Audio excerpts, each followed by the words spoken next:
ये हमने solar system install किया है 5.2 किलोवाट सोलर मैक्स,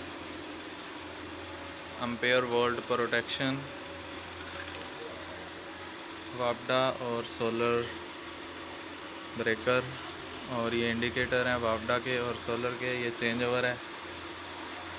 तो ये इंस्टॉलेशन है तकरीबन कंप्लीट है।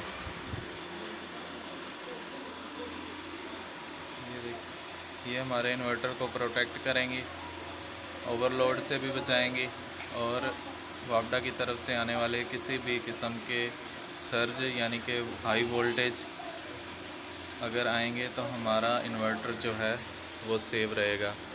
ये छोटी सी डिवाइस हमारे लाख रुपए के इस इन्वर्टर को सेव करती है। तो ये इन्वर्टर के साथ लाजमी लगाया करें।